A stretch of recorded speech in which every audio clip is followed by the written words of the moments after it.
Hey, how's it going? So today's day 3 of my quest to go make a million before October 28, 2024. And honestly, right now, the way I'm looking at it is trying to provide as much sauce as I can possible, right? So with that being said, Semper Maximus, I want to talk to you today about financial literacy and the terms. Kind of explain them, brief, quick, and really the reason being is because understanding the language of money is the key to getting out of any sort of financial trouble, right? Understanding how money works means you're understanding how the game is played. And with that, we'll move forward. Ba-ba-ba-ba-ba-ba.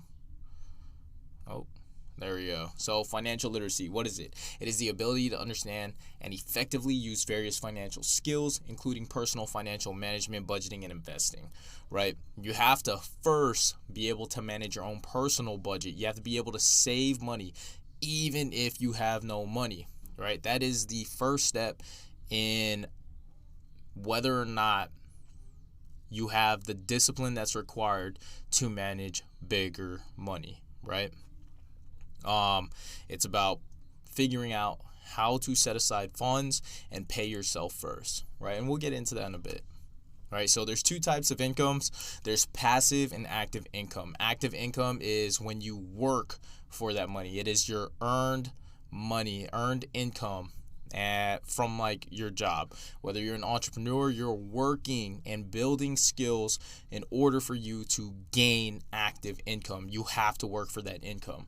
A lot of us get super caught up on this next one, which is passive income, which is income that is earned without any active involvement. So that's rental properties, investments in the stock markets, new hype like crypto, and things of that nature, right? You want to first build your active income in order to gain passive income. You can't just jump into passive income without first increasing your active. I hope that makes sense. All right. Next is your expenses. So this is expenses or what it costs you to live, right? It is the necessities. A lot of times we end up incurring debt thinking that they are expenses, meaning we consider buying luxury assets, going on vacations, and using those as a means of expense. Are they expenses? Yes, but in reality, we are incurring debt, right? Next is budgeting. Budgeting is a process of creating a plan to spend your money, right? That's you ensuring that you have enough for essentials, goals, as well as leisurely activities, right? And after this, I'm gonna go ahead and I'm gonna drop down a link to a budgeting tool that I use. Okay. Next is building up your savings, right? So a savings is the money that you put away or set aside for the intended use for something in the future, a specific goal that you have in mind, whether that's, hey, I'm going to put this money away so that way me and my family could go travel up to Osaka and spend time with each other. How much is that going to cost? Oh, it's going to cost roughly about $350, right? Next, we have debt. Now, a lot of us think of debt as something that is bad, but what debt really is money borrowed from another party, and it usually comes with interest, right? So that's your loans, that's credit cards, things of that nature, all right? Now, there's credit. So credit is your ability to obtain or make purchases before you even have the money to make that payment, right? And it's based off of this trust that the payment will be made in the future, and it usually comes with an interest rate. So a lot of us we have credit scores, and if you're not constantly reviewing your credit score, your ability to borrow money in the future gets hindered, right? So credit, what is credit, or what is a credit score? That is how you get ranked on a trust scale from 0 all the way up to 800, 900, whatever it was, and seeing how well are you with credit that they give. So you get a credit card for $500. Are you maxing out that $500, not paying it back? That decreases your ability to get more credit in the future or obtain a loan in the future. Your credit score is literally a trust score from the bank to you. Okay. Next, you have investing. So investing can be something in the stock market, retirement plans, life insurance, properties. There's different types of vehicles for investing, right? But investing is allocating money with the expectation of receiving a benefit or profit in the future, right? So a lot of us look at crypto. There's Bitcoin. You put money into it and with the hopes that it grows in the future. There's investing in rental properties where you purchase the home with hopes that the value of the home goes up while the payment on the house goes down from renting it out. And then there's a lot of tax benefits that come with it, right? But that's for a different class. Next is interest. So interest, right? We all hear it. Oh, what's your interest rate on the car you buy? What is the interest on the mortgage that you have on your home? What is the interest of the credit card that you're currently using for cash back? Right? So interest is the cost of borrowing money for the money that you're using, right? So the cost of borrowing money or the return earned from lending or investing money, right? So if I gave my son $50 with 10% interest, he would have to give me $5 over the course of 10 months, right? And that means $5 extra. So as the money gets paid back to me, the $50, I get an additional $5, right? Retirement planning. Preparing financially for life after you stop working, often through a savings and investments, right? So when it comes to retirement planning, it's very important because a lot of us fail to plan for life after retirement. And what I mean by that is when it comes to it, we have enough money to pay for the basic necessities, but nothing outside of that if we don't plan for our retirement properly. You have to be able to ensure that the money that you have in your retirement covers your basic everyday needs, such as your rent, your mortgage, any car payments, how much it costs for you to go grocery shopping. Do you still have kids in the house? Are you going to have to be paying for their college? Things of that nature. A lot of us don't forecast what retirement's going to look like, therefore hindering that retirement life that we hope for and envision in the future.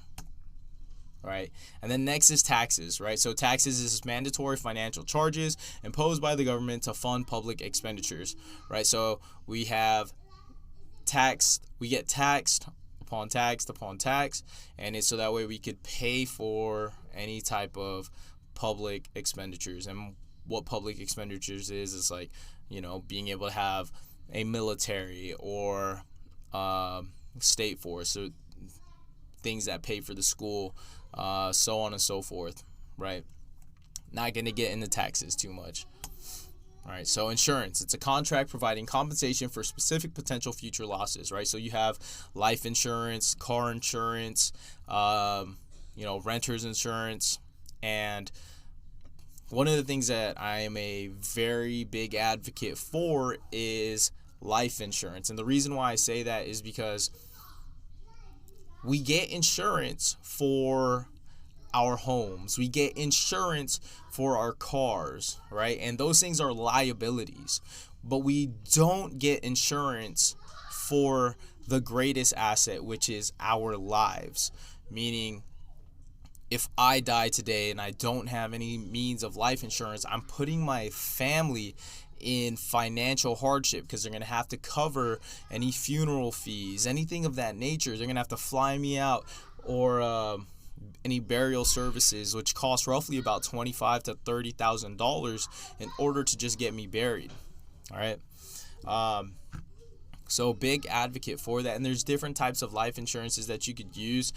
even use them as a retirement vehicle, and in the end, whatever money wasn't returned can get passed on to your family. And I think that's a useful tool that most of us overlook, and it should be taken advantage of. So if you're interested in anything like that, please let me know. I have a great team who could help out with this, and I can connect you with them, whether it's Abdul, Ajinkuru, Sean Young, Caden Shanks. They are phenomenal and amazing people, and I would love for you to work with them in order for you to gain more knowledge on what that looks like. All right. And next is estate planning. So what estate planning is the preparation to transfer individual wealth and assets after their death, right? So if you don't have a will, or if you do, even if you do have a will, there are a lot of things to consider in regards to estate planning. And let's say you save up, $2 million, right? And you draft up a will and you're like, I want this money to go X, or go to my son, this one to go to my wife, my home, I would like it to be evenly divided amongst my children, right? And then you pass and the children start to argue over the house, and when doing so, it could then start to drain the value of the house or the value of the transfer, because now you're going to have to be paying court fees, taxes, and any type of legal issues that are going to incur upon trying to divide the house equally, right? Or divide the wealth equally. That's definitely something to consider, especially when it comes to your finances. Now, I know a good amount of us have read Robert Kiyosaki's Rich Dad, Poor Dad, and I wanted to talk to you about 5 different things, right? So, cash flow. Cash flow is very important. It is the amount of money moving in and out of a business or personal financial situation, right? So if I'm making $1,000, and then from that $1,000 I'm paying $800 to all my life expenses, that puts me at a positive cash flow of $200, if that makes sense, right? Now, there's other situations where you have higher debt and now your cash flow is negative 200, or whatever the case is. You have to be able to manage your budget, right?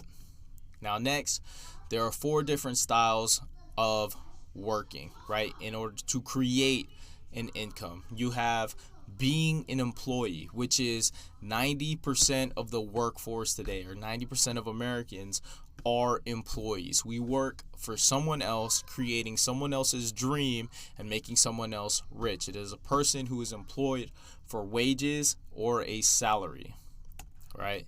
Next, you have self-employed, which are people who work for themselves rather for an employee. These are those people who have a small business, beginning entrepreneurs, and looking at new ways to increase their skills and create active income, right?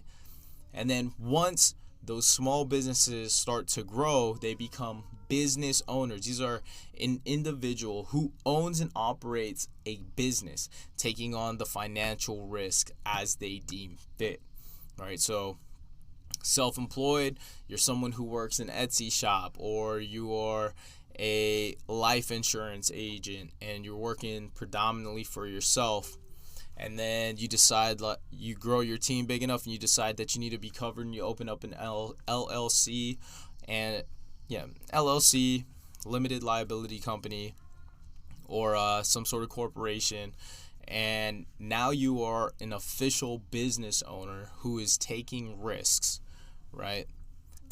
Next, you have the investors. So these are the steps, different levels, right? So an investor is a person or organization that allocates capital with the expectation of a financial return, right? So those are the individuals who have big money, or even people like everyday Americans who are investing in Robinhood, Webull, M1, or whatever, right? You are investing with the intentions of a financial return, right?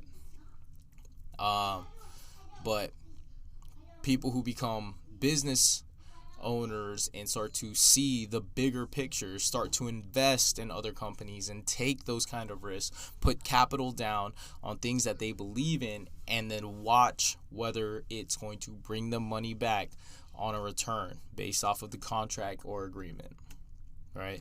So that's it. Those are the very basics, the basics of basics in regards to financial literacy. All right, so now without further ado, I just want to go ahead and show you this right here is my swag. It is a very simple Excel spreadsheet budget tracker. Okay, so it says it right here. You just follow these three things here. Enter your income information in the two income tables. So income table 1, income table 2. You're gonna enter your expenses. Use the monthly expense table for recurring expenses, monthly income expenses right here, right? For recurring expenses.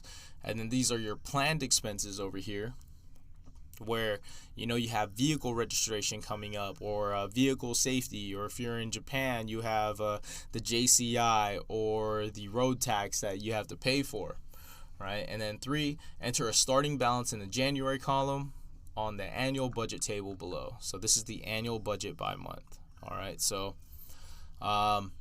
for example, if you're bringing home $7,600, right, single income household, you have an investment of $500 going into a brokerage, you have $500 going into the IRA, which is an individual retirement account. You budget your utilities bill, and it's roughly about $80 for the basics. Majority of the time, so I know when I was out there in Hawaii, utilities was rather expensive. It was like $700, yeah, right? In total, actually no, it's like $500 for my utilities bill. Cell phone bill, $235. I know it's like about a quarter, or it's essentially a car payment, right? For a phone bill, but when you have like 6 kids, it is what it is, right? Rent or mortgage, $2,600, so you'll enter your mortgage in there. You have your car loans, and then so if it's $525, you have 2 cars, then you have that, and the total is $1,077. Your insurance, whether it's for car insurance, renter's insurance, whatever it is, you'd put that down in your insurance tab, or you can add them below. And then essentially what your groceries are on a monthly basis. I know for me, my groceries are roughly about like $300. Let's see, rent or mortgage, I was paying $2,100. Right. Internet and cable, that was like $125. Entertainment, so this is what I call entertainment. When I think of entertainment, like, consider that to be your leisurely activities that you plan to pay yourself on a monthly basis, to treat yourself, to treat your wife, to treat your kids, whatever it is, right? So like things that I like to do, like, so if I was going to take my wife out, I'd put date night, yeah? And how much do I want to spend whenever I take my wife on a date night? If I'm going to take her out, I don't know, if I'm going to take her out twice a month, then I'd put, $300. And that means every other week, $150 on our date, whatever it is, and then we'll go ahead and enjoy. And on the bottom, you'll see the total monthly expense is $6,862. Okay, so additional income, details. So starting point October. If you have any sort of additional income, or your tax returns, right? So tax return, if you decide to file in January, you could get your W-2s, you file your taxes, and you typically get it back in February. But when you file it, you should know about how much you're going to be getting in return, and you could enter that into the planned amount or additional amount. Okay. Excuse me. Now, planned expenses, right? So remember, expenses are things that we need to pay for in order for us to conduct our day-to-day activities, right? In order for us to live. Now, if you see this, vehicle registration, vehicle safety, you can go ahead and knock that down right here, and then you'll see total planned expenses, $614. Now, let's say I wanted to take a vacation, and when is spring break? April, right? And I plan to go bring flight for 6. We'll budget for 2,000. Yeah. There we go. We'll plan for a $2,000 vacation, and then on the bottom, all this information will automatically include itself in there. All right. Now, for the month of October, you'll see that there's a deduction here of $249, $274. Yep, boom. $274. And then this equals all of that minus that. So now, planned expenses, you'll see that it grows. So starting in January, if everything goes right and I follow my budget and I stick to the budget, even planning for entertainment, planning for date nights, then I should be able to put away $738. And this right here is just a plan in order to achieve a savings of security. All right. So when it comes to saving your money, you want to ensure that you have at least 3 to 6 months worth of savings that can be planned for in the emergency of losing a job or when life happens, right? So this is just a start in order to achieve that. All right, so $738 savings here. You'll see it in the month of February. With these, my available cash is what I get paid with planned monthly expenses, and then I'll be able to save up. Boom. So by month of February, 1,476. Right? Now, let's just say life is super difficult. My mortgage is $2,800, and I'm only saving $38 a month. Right?